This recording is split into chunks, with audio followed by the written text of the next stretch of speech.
बिस्मिल्लाहिर्रहमानिर्रहीम अस्सलामुअलैकुम। उम्मीद करता हूँ कि तमाम दोस्त खैरियत से होंगे। दोस्तों, आज की हमारी वीडियो का टॉपिक बहुत ज़्यादा ख़ास है। पहले आप ये नुस्खा देख लें। सबसे पहले हमने चने डाले हैं जो कि बुने हुए खालस ताज़ा हैं।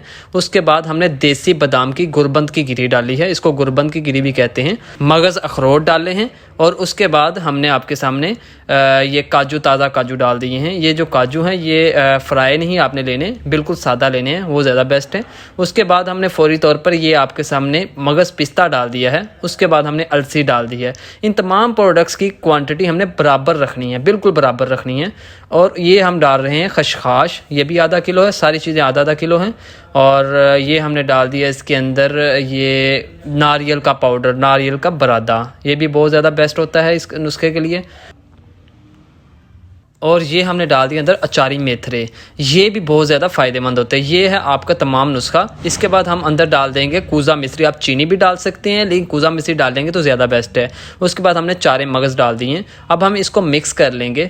मिक्स करने के बाद हम इसका पाउडर बनाएंगे। ये नुस्खा दिमाग की ताकत के लिए, आँखों के लिए, सर्दी में लोगों के लिए बहुत ज़्यादा बेस्ट है। ख़ास तौर पर बच्चों के लिए भी बेहतरीन है। दिमागी ताकत, एसाबी ताकत और इसके अलावा मर्दाना ताकत के लिए भी बेहतरीन है।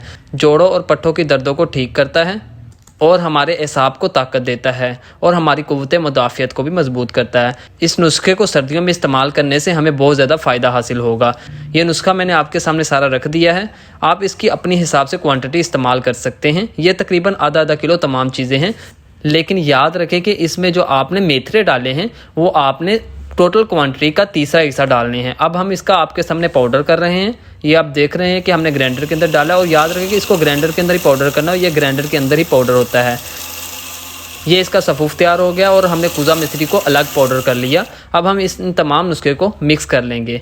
दोस्तों, ये नुस्खा बहुत ज़्यादा बेहतरीन है। लोग इसको देसी घी में पकाकर इसकी पिन्नियाँ बनाकर भी खाते हैं। आप वैसे भी खा सकते हैं। नीम गर्म दूध के साथ 1 छोटा चम्मच इसका आप रोज़ाना रात को सोते वक्त लाजमी खाएँ। ये बहुत ही बेस्ट है। ये देख लें, ये बिल्कुल तैयार हो गया है। हमने अपने डब्बे के अंदर पैक कर दिया। ये हम अपने कस्टमर को देंगे जो कि इसका इस्तेमाल करके इससे फ़ायदा हासिल करेगा। उम्मीद करता हूँ कि आपको ये हमारा नुस्खा पसंद आया होगा। अल्लाह हाफ़िज़। मिलते हैं एक नई वीडियो के साथ।